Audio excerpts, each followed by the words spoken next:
Alright, so it hasn't been 2 months, but it's been Most getting of up to 2 months. almost 2 months. Yeah. And boy, it's been a lot of adventures. I mean, we had Sean here, we went out to the cliffs. What are a couple things that stood out in this last month for you?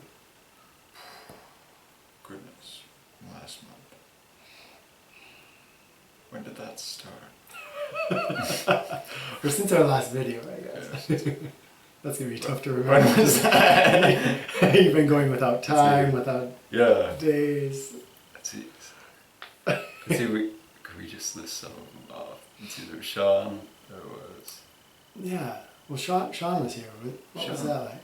So Sean, I'm putting a video up of him, but he was someone that I connected with last year. He's a Marine, and he went and was part of the Wheel, that survival show. And so he came with a lot of diverse experience and some fun stories and things that I suppose we shouldn't share publicly, but anything that struck you about that? Did you get a chance to connect with him, or what was that like? I didn't really talk to him one-on-one at all. No. But just him being around and what he's, just said when we were like around the campfires a couple times, or even when we first met him, he's just such an open guy, and just the way he broke down barriers, like, not that there were any barriers to break down, but just right away he was in, and he was super honest and truthful and just happy to be around us. And I guess as we got to know him and his whole experience with the Wheel, it makes sense that, after having that kind of challenge, why not? It's like what we're doing here, just a lot more brutal. Kind of gratitude filled, I suppose. Huh? Yeah, absolutely. Like that. So that was really cool. And then where we went was really cool too. The North Country Trail. Off that or place off whatever. the North Yeah, Country Trail. yeah. Just being able to, because we're camping here all the time, but it's still different than going out and camping again. Yeah. Like we're double camping, I guess. Yeah. What do you call that when you're already camping? camping. Then you go camping from camping. It's.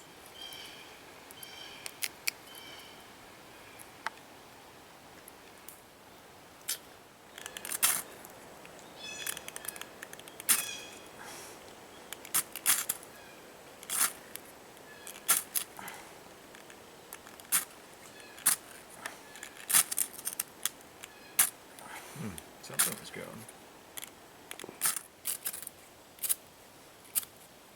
Sorry.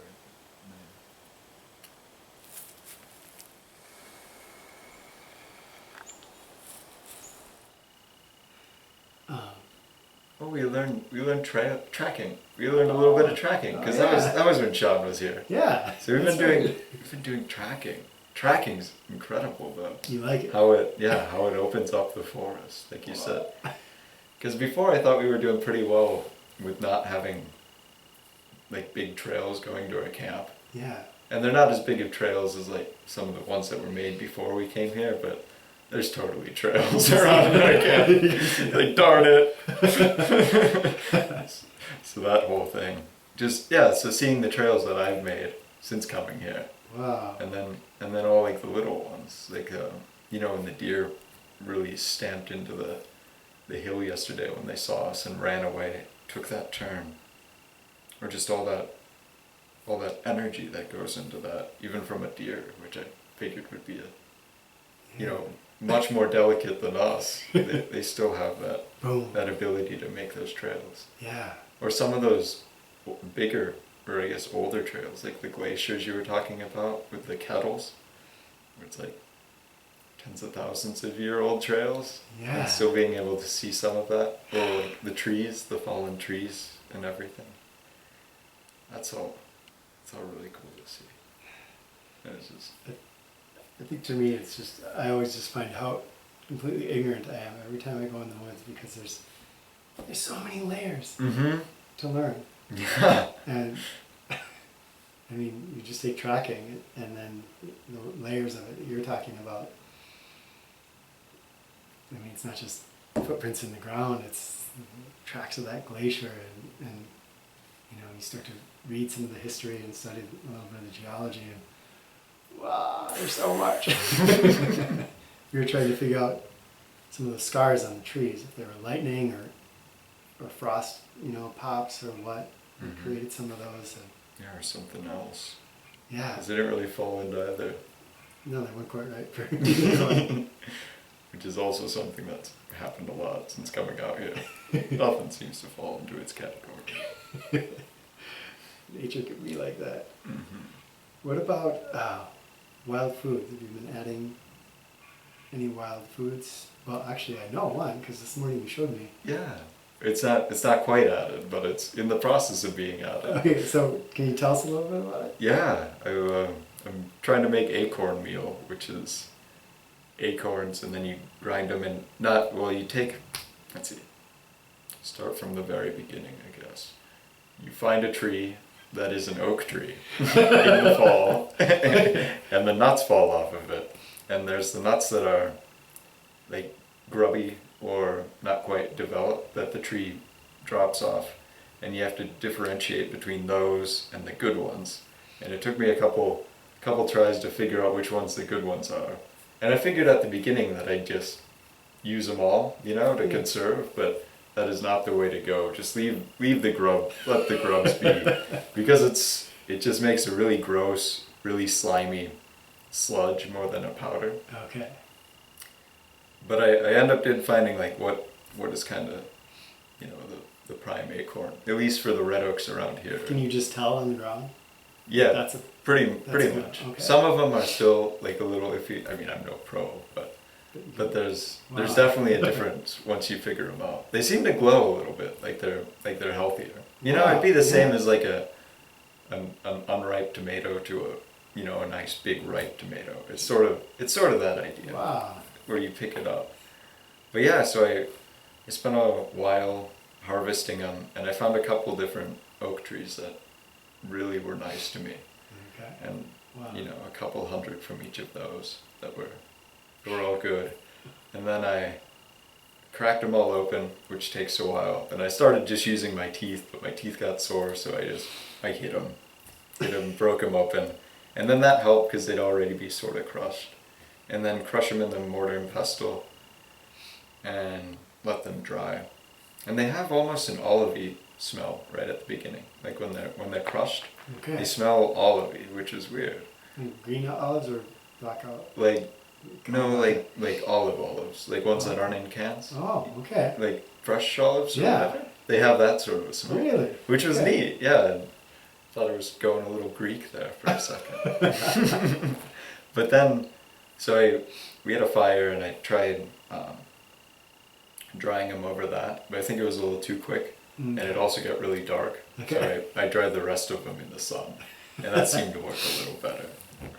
But the little insects seem to love that. So there's little grubs and stuff that crawl around in there, so I had to pick all those out. And then the next step is leaching, because acorns are super bitter, or tannin? Yeah. Tannin acid, or tannin something? Tannic acid, yeah. Tannic acid. So that'll be a chore, because apparently it takes a while to do it the way I'm gonna do it, because I don't have, enough fuel to burn and boil. But you take the acorns and you put them in a big bucket or something like that, and then you pour in about 6 parts water to that, or more. I'm assuming more will make them go away quicker. And you let that sit for like a day or so, and then you drain it out and leave, but like with a strainer or something, so the meal stays in there. And then you do that again. You said anywhere up to 20 times, so it might be a while before it's done. You're gonna have a lot. I mean, Yeah, it's about, like, I guess peanut butter is kind of the standard up here, but about 3.5 peanut butter jarfuls. And how? What are you gonna do with it? Do you know? Nope, Nope. Okay. no idea.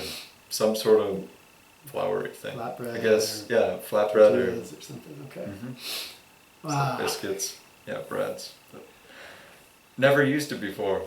never It's a never even staple. really It's heard really- of it. It's really cool.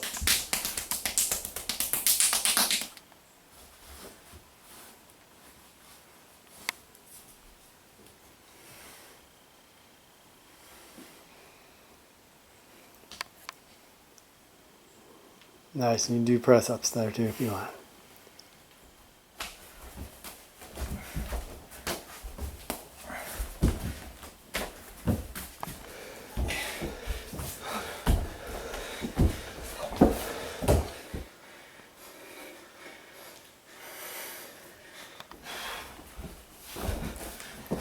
Yeah.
Your family came up.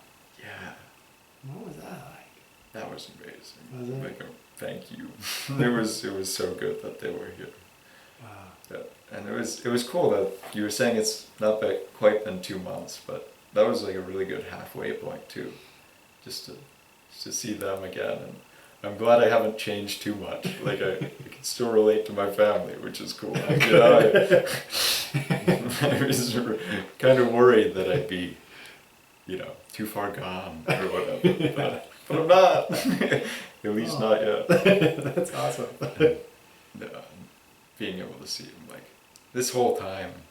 I said last time that I hadn't really had any challenges before I came here, and it was sort of one of those things that I definitely should have knocked on wood, because that day, like right after the video, went down to the lake to wash off and rolled my ankle and stubbed my toe, and then that night was either super rainy or super cold or something.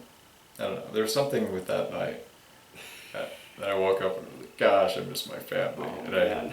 I hadn't really realized it until then, but that little bit of pain in nature is like, you don't think you have a challenge? Well, here you go.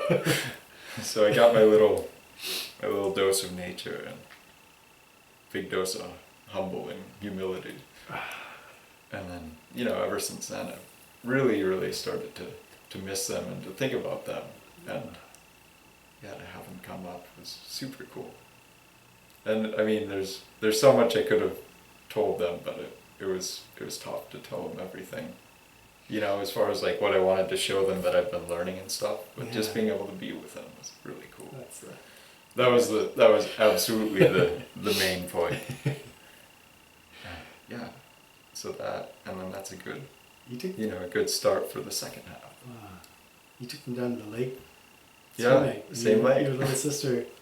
My little sister loved it. Yeah.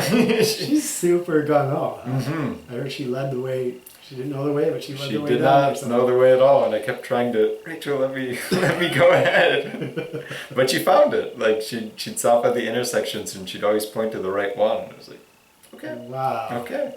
That's cool. Uh-huh. Fortunately, there were no bears, so, you know. But she wasn't. Otherwise, well, I'm saying the bears might have gotten hurt. Oh my gosh. Yeah. Oh, but they all liked it. Not everybody went in the water, but I mean, the scenery around here, it's so different from where we live, so being able to show them that. Yeah. So that was all wonderful. You've been doing lots of martial arts, lots of workouts. I guess just any insights or thoughts you'd want to share with people? You know, again, most people don't get to spend this much time in the woods or this much time in solitude. Is there anything that's come out of this for you that... I found that just walking in the woods has become a really nice thing. Like, I've done that before, but out here where it's like, I really don't have to be anywhere. After training or whatever, I can spend like a whole day just being out in the woods. That's been super duper nice. Wow. Because there's like no limitations to it at all. And I don't have to go anywhere necessarily. You know, there's no limitations like boundary wise really, and there's also no limitations as in like I have to go a certain distance or I have to go on this trail. Yeah. Like I can go absolutely anywhere on that. You can just wander. Yeah, and so it's cool to wander physically instead of just mentally. Because, you know, I've mentally wandered a lot, like in my past and up here too. But being able to physically wander like that it's different. You know, there's just a huge change. And maybe it's just because I'm, you know, better at using my senses than my mental abilities. But being able to just see all that. Wow. And then to watch everything change, because where our camp, you know, it's 4 sides of mesh, so we can see all the way around us all the time. So being able to just watch the season change as it changes the whole time, from, you know, the beginning of August till now, all the leaves falling onto the ground and how like there's a carpet of red and orange now. Wow. And yellow where there hadn't been before. And things like that, and just all the breezes and the night sounds and the day sounds and all the different smells.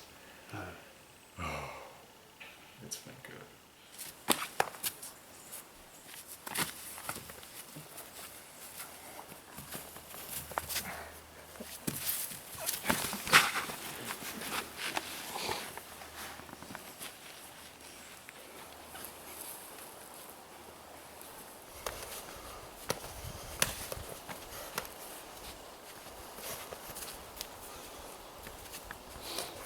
Get back on the log.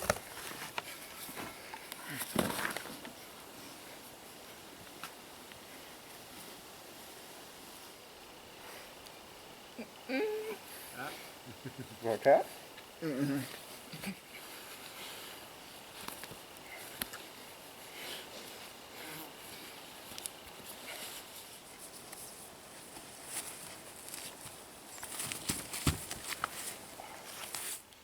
Anything else you'd want to share? Just kind of the old standards.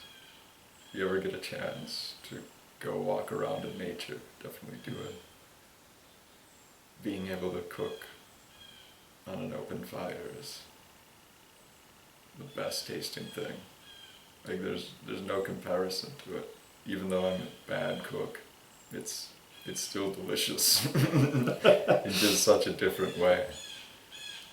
You know, being able to see the season change and being able to see the whole day outside has just been opening. Both eye-opening and like sensory opening, but also, you know, opening me up to some of those challenges, you know, the different colds and like the rain today and stuff like that. Being able to go out and to be in that and still be comfortable is really, really nice. Yeah. And it's not comfort in the same way that like a nice cozy couch is, but it's peaceful and I feel good there. So being able to more and more to feel good in these places that I thought, you know, were uncomfortable or special, but just not where I'd really want to spend time. So yeah, that slow changing has been, it seems like that's happened a lot where I realize that, wow, time has gone by. There has been a lot of stuff that's changed since I came. Because I always thought that, I don't know, maybe that's just a young person thing, that time isn't really going by too quickly yet, but looking back, it definitely does. I feel like in the present it still isn't going by super quickly, but it's already, yeah, there's been big changes. Thank you for sharing. Yeah, absolutely. Thank you. Thank you for the questions, for all that. And thank you for listening.